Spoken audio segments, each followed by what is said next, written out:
ஊடகத்துறை நண்பர்களுக்கும் பத்திரிகையாளர்களுக்கும் முதலில் என்னுடைய வணக்கத்தை தெரிவித்துக் கொள்கிறேன்.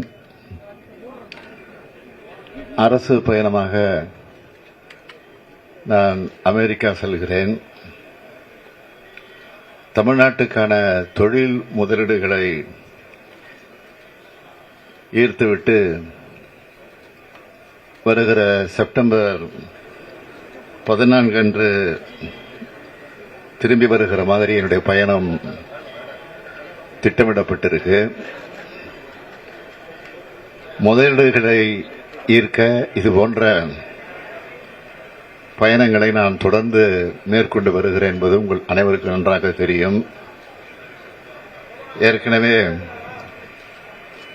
ஐக்கிய அரபு அமீரகம், சிங்கப்பூர், ஜப்பான், ஸ்பெயின் ஆகிய நாடுகளுக்கு நான் பயணங்கள் மேற்கொண்டதன் மூலமாக தமிழ்நாட்டுக்கு பல்வேறு முதலீடுகள் வந்திருக்கிறது. இந்த பயணங்கள் மூலமாக 18,521 நபர்களுக்கு வேலைவாய்ப்பு அளிக்கக்கூடிய வகையில்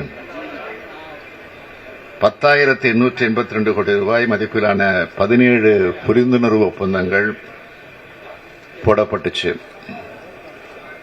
அதில் 990 கோடி ரூபாய் முதலீட்டுக்கான 5 திட்டங்கள் தற்போது உற்பத்தியை மேற்கொண்டு வருகிறது. கடந்த ஆகஸ்ட் 21 அன்று நடந்த தமிழ்நாடு முதலீட்டாளர் மாநாட்டில்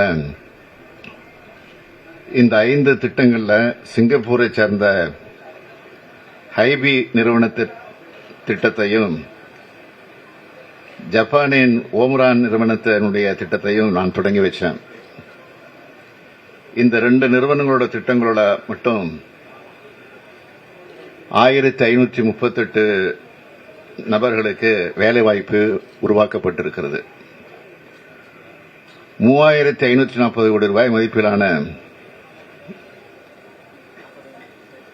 3,796 கோடி ரூபாய் மதிப்பிலான 3 திட்டங்களோட கட்டுமான பணிகள் பல்வேறு முன்னேற்ற நிலைகளில் இருக்கு. கடந்த ஆகஸ்ட் 21 அன்று நடந்த தமிழ்நாடு முதலீட்டாளர் மாநாட்டில் ஜப்பானின் மிட்சுபா மற்றும் சட்ராக் நிறுவனங்களோட திட்டங்கள் அமைக்கிறதுக்காக அடிக்கல் நாட்டியிருக்கேன். 3,540 கோடி ரூபாய் மதிப்பிலான 3 திட்டங்கள் பல்வேறு முன்னேற்ற நிலையில் இருந்துகிட்டு இருக்கு. 438 கோடி ரூபாய் மதிப்பிலான 2 விரிவாக்க திட்டங்கள் விரைவில் செயல்படுத்தப்படக்கூடிய நிலையை அடைந்திருக்கு. 2,100 கோடி ரூபாய் மதிப்பிலான 4 திட்டங்களை பொறுத்த வரைக்கும் அந்தந்த நிறுவனங்களோட தொழில் முதலீட்டு சூழல் காரணமாக சிறிய தாமதம் ஏற்பட்டிருக்கிறது. நாங்கள் கையெழுத்திட்ட ஒப்பந்தங்கள் அனைத்தும் துரிதமான நிலையில் செயல்படுத்தப்பட்டு வருதுன்னு ஆதாரபூர்வமாக சுட்டி காட்டத்தான் இதெல்லாம் நான் விரிவாக இங்கே குறிப்பிட்டேன். அதனாலதான் இது போன்ற பயணங்கள் மிக மிக முக்கியமானவை. நமது திராவிட மாடல் அரசு ஆட்சி பொறுப்பேற்ற பிறகு இந்த 3 ஆண்டு காலத்தில் இதுவரை 872 புரிந்துணர்வு ஒப்பந்தங்கள் கையெழுத்தாகி இருக்கு. இதோட மொத்த மதிப்பு 9,99,093 கோடி ரூபாய். இது மூலமா 18,89,234 நபர்களுக்கு வேலை வாய்ப்பு கிடைக்கும். இதுல 234 திட்டங்கள் உற்பத்தியை தொடங்கிட்டாங்க. 4,16,717 பேருக்கு வேலை வாய்ப்பு கிடைச்சிருச்சு. மற்ற ஒப்பந்தங்களும் படிப்படியா அடுத்து செயல்பாட்டுக்கு வரும். முதலீடுகளை ஈர்ப்பதற்கான என்னோட கடந்த வெளிநாட்டு பயணங்கள் மூலமா போடப்பட்ட புரிந்துணர்வு ஒப்பந்தங்களால பல நிறுவனங்கள் தொடங்கப்பட்டும் செயல்பாட்டிலையும் இருக்கு. இதையெல்லாம் நீங்க பார்த்துக்கிட்டு தான் இருக்கீங்க. அதேபோல தற்போதைய பயணம் மூலமாக மேற்கொள்ளும் ஒப்பந்தங்களை நான் தொடர்ந்து கண்காணித்து அதையெல்லாம் செயல்பாட்டுக்கு கொண்டு வருவேன். இந்த முதலீடுகள் எல்லாம் தமிழ்நாட்டை 2030க்குள்ள $1 டிரில்லியன் பொருளாதாரமாக மாற்றக்கூடிய நம்ம இலக்க விரைவாக அடைவோம். இதற்காக உலகின் கவனத்தை தமிழ்நாட்டை நோக்கி ஈர்க்க அமெரிக்காவின் சான் பிரான்சிஸ்கோ, சிகாகோ மாநகரங்களுக்கு நான் செல்கிறேன். ஒப்பந்தங்கள் கையெழுத்தாக விவரங்கள் திரும்பி வரும்போது உங்களுக்கு நான் நிச்சயம் தெரிவிப்பேன். அமெரிக்க வாழ் தமிழர்களை சந்திக்க இருக்கிறேன். உங்க எல்லோருடைய வாழ்த்துக்களோடும் இந்த பயணம் நிச்சயமா வெற்றிகரமானதாக அமையும் என்பதை தெரிவித்துக் கொள்கிறேன். மத்திய அரசு சமக்ரா சிஷா திட்டத்தின் மூலமா தமிழக அரசுக்கு ஒதுக்க வேண்டிய 573 கோடி ரூபாய் இன்னைக்கு ஒதுக்கல. புதிய கல்விக் கொள்கை ஏற்றுக்கொள்ளாதனாலதான் இந்த நிலை அப்படின்னு இருக்காங்க. இத மாநில அரசு எப்படி இந்த விஷயத்தை எதிர்கொள்ள இருக்கிறோம்? தேசிய கல்விக் கொள்கையை ஏற்றுக்கொள்ளாத காரணத்தினால தமிழ்நாட்டுக்கு வர வேண்டிய நீங்க கேட்ட மாதிரி 573 கோடி ரூபாய ஒன்றிய அரசு நிறுத்தி வச்சிருக்கு. இது செய்தி வெளியாகிருக்கு. பள்ளிக்கல்வித்துறையில தமிழ்நாட்டுக்கான நிதியில உடனடியாக ஒன்றிய அரசு விடுவிக்க வேண்டும். இது தொடர்பாக ஏற்கனவே கழக நாடாளுமன்ற உறுப்பினர்கள்லாம் நாடாளுமன்றத்திலையும் பேசியிருக்கிறாங்க. சம்பந்தப்பட்ட அமைச்சர்களையும் சந்திச்சு நேரடியாக சொல்லியிருக்கிறாங்க. நானும் இன்னைக்கு கடிதம் எழுதியிருக்கிறேன். தொடர்ந்து வலியுறுத்தும். சார் நீங்க அமெரிக்கா சென்று வந்த பிறகு இந்த அமைச்சரவையில் ஏதாவது மாற்றம் இருக்குமா சார்?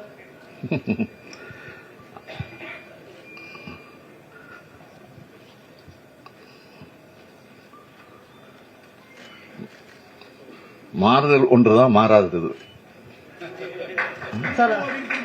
வெயிட் அண்ட் சீ. அமைச்சர் துரைமுருகன் இந்த ரஜினிகாந்த் விவகாரம் குறித்து நீங்க என்ன சார் சொல்றீங்க? அவங்க 2 பேரும் நீண்ட கால நண்பர்கள். அவரும் சொல்லிட்டாரு, இவரும் சொல்லிட்டாரு. அத நீங்க அவர் சொன்ன மாதிரி நகைச்சுவையாக எடுத்துக்கணுமே தவிர நீங்க கருதுற மாதிரி பகைச்சுவையாக எடுத்துக்க கூடாது. அதுதான் அவர் சொன்னதா நான் திருப்பி சொல்றேன். சார், இந்த அமெரிக்க பயணத்துல குறிப்பிட்ட இலக்க முதலீடுகளா நிர்ணயித்து இந்த பயணம் மேற்கொள்றீங்களா? அது ஒண்ணு. இன்னொன்னு, 43 ஆண்டுகளுக்கு பிறகு முன்னாள் முதலமைச்சர் சிகாகோ மாநாட்டில் தமிழர்களை சந்திச்சு பேசினார். 43 வருஷம் கழிச்சு நீங்களும் அங்க தமிழர்களை சந்திச்சு பேச இருக்கீங்க. அது எத்தகைய மகிழ்ச்சியை உங்களுக்கு தருது?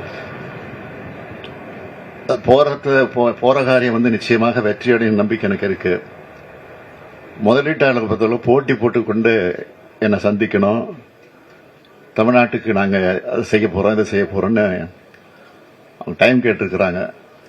இப்ப நான் கொடுத்திருக்கிற நாட்களே போதாதுன்னு நான் கருதுறேன். அந்த அளவுக்கு போட்டி போட்டுக்கொண்டு ஆர்வத்தோட இந்தியாவிலேயே தமிழ்நாடு தான் இன்னைக்கு முதலிடத்தில் இருக்கு தொழில் முதலீட்டில்.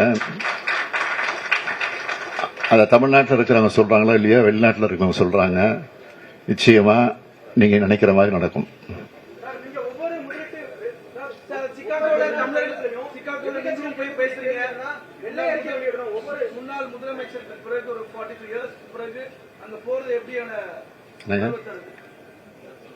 முதலீட்டை ஈர்ப்பதற்காக மகிழ்ச்சியோடு போறேன், உறுதியோட போறேன்.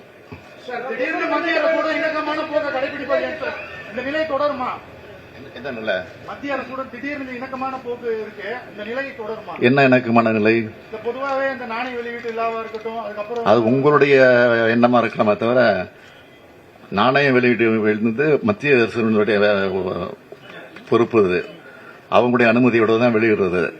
அதனால அந்த மரியாதை அடிப்படையில் அந்த முறைப்படி அவங்கள அழைச்சோம், வந்தாங்க, வெளியிட்டு போனாங்க. அதான் விஷயம்.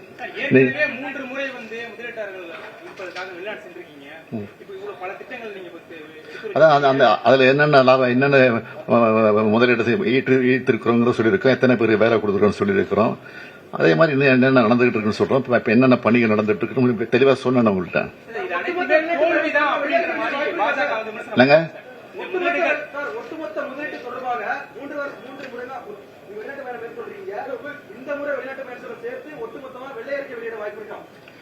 வெள்ளை அறிக்கை அது வெளியிடுறது மரபு கிடையாது பொதுவா. காரணம் பல மாநிலங்கள்ல இருந்து அந்த முதலீடு பெறத்துக்கு போட்டி நடந்துகிட்டு இருக்கு. அதனால அதை விரும்ப மாட்டாங்க. ஆனா முதலீடு முழுமையா வந்ததுக்கு பிறகு நாங்கள் வெளியிடுறோம். நிச்சயமா அறகுறையா சொல்லிட்டு இருக்க முடியாது.